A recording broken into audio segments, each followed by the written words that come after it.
Hello दोस्तों, आप सबका स्वागत है हमारे यूट्यूब चैनल सिविल नेक्सस में। तो आज हम अपनी इस वीडियो में बताने जा रहे हैं स्लो सैंड फिल्टर और रैपिड सैंड फिल्टर के बीच का डिफरेंस, जो कि एनवायरमेंटल इंजीनियरिंग में ट्रीटमेंट ऑफ वाटर का एक बहुत ही इंपॉर्टेंट टॉपिक बन जाता है।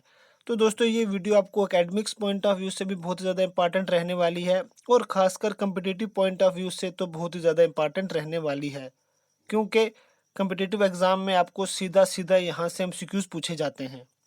तो ये वीडियो बहुत ज़्यादा इंपॉर्टेंट रहने वाली, तो इस वीडियो को आखिर तक ज़रूर देखें। सबसे पहला पॉइंट है रेट ऑफ फिल्ट्रेशन में। अब जो स्लो सैंड फिल्टर होता है, तो स्लो सैंड फिल्टर का जो रेट ऑफ फिल्ट्रेशन होता है वो 100 से लेकर 200 litre per hour per metre square of filtration area. इसका मतलब ये है कि जो स्लो सैंड फिल्टर होता है, इसकी जो फिल्ट्रेशन रेट होता है वो बहुत ही ज़्यादा कम है, 100 से 200 litre per hour per metre square filtered area.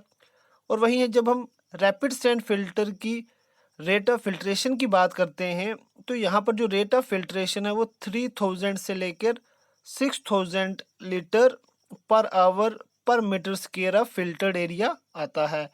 तो रैपिड सैंड फिल्टर या फिर रैपिड ग्रेविटी फिल्टर में जो रेट ऑफ फिल्ट्रेशन होता है वो बहुत ही ज़्यादा होता है as comparison to slow sand filter.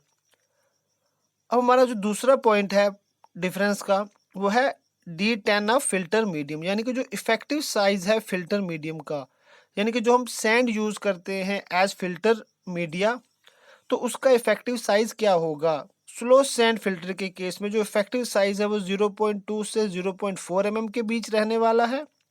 और वहीं जो रैपिड ग्रेविटी फिल्टर है, रैपिड ग्रेविटी फिल्टर में जो इफेक्टिव साइज था फिल्टर मीडियम का वो 0.35 से 0.55 mm के बीच रहेगा। तो दोस्तों, ये हमें कम्पिटिटिव एग्जाम में डायरेक्ट क्वेश्चन पूछे जाते हैं कि बताओ स्लो सैंड फिल्टर का रेट ऑफ फिल्ट्रेशन क्या है, या फिर रैपिड सैंड फिल्टर का रेट ऑफ फिल्ट्रेशन क्या है, और इफेक्टिव साइज पे भी क्वेश्चन पूछे जाते हैं। तो प्लीज़ इसे याद कर लीजिए या फिर इसको नोट कर लीजिए।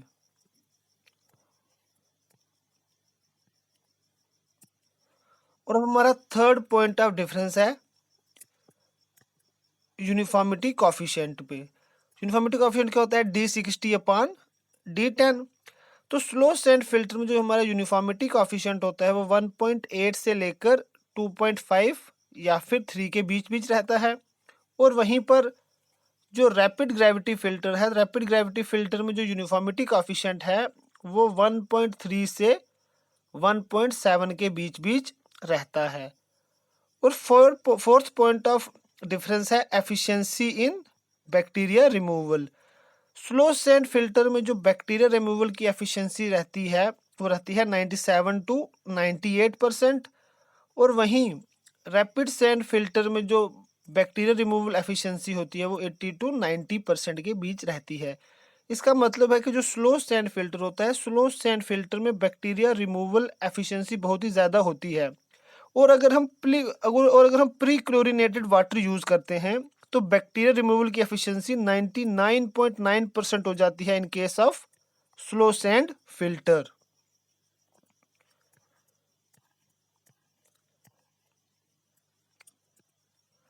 और अब हमारा फिफ्थ पॉइंट ऑफ डिफरेंस है एरिया ऑफ टैंक। तो स्लो सैंड फिल्टर के केस में जब हम एरिया ऑफ टैंक होगा वो हमारा होगा 100 से 2000 मीटर स्क्वायर पर यूनिट। और रैपिड सैंड फिल्टर में जो एरिया ऑफ टैंक होगा वो 10 से 100 मीटर स्क्वायर पर यूनिट का एरिया होगा।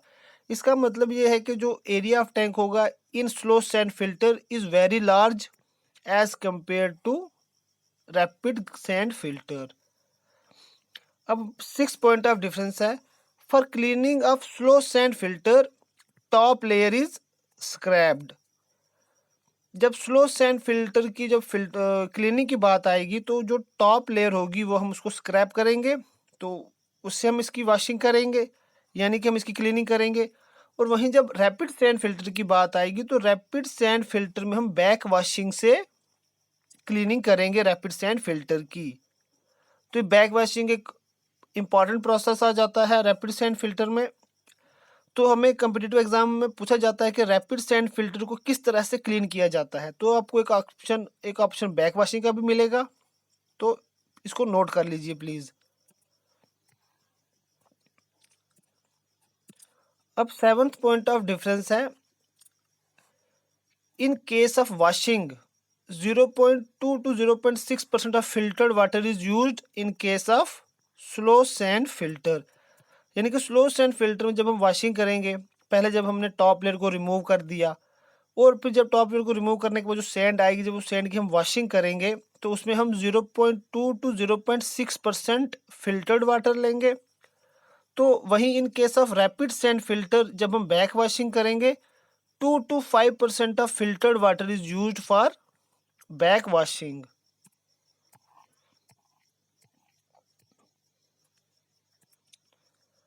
अब एट्थ पॉइंट ऑफ डिफरेंस आता है पीरियड ऑफ क्लीनिंग में।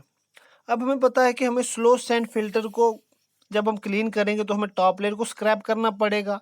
अब हम टॉप लेयर को स्क्रैप कितने टाइम के बाद किया करेंगे? तो स्लो सैंड फिल्टर में जो पीरियड ऑफ क्लीनिंग होता है वो लगभग 1 to 3 मंथ्स का रहता है। और वहीं पर जो रैपिड सैंड फिल्टर में जो पीरियड ऑफ क्लीनिंग होता है, यानी कि जब हम बैक वॉशिंग करते हैं रैपिड सैंड फिल्टर में, वो 24 से 48 आवर्स के बीच बीच में करते हैं। यानी कि हम वन वन से 2 डेज के अंदर अंदर, यानी कि 1 to 2 डेज के अंदर अंदर हम रैपिड सैंड फिल्टर में बैक वॉशिंग करते हैं।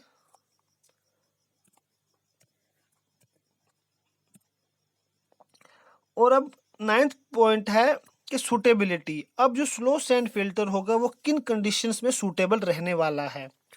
अब स्लो सैंड फिल्टर की जो रेट ऑफ फिल्ट्रेशन है बहुत ही ज़्यादा कम है, तो इसीलिए हम इसको स्मॉलर प्लांट्स के लिए यूज़ कर सकते हैं, विलेजेस में जहाँ पर वाटर की बहुत ही कम ज़रूरत है।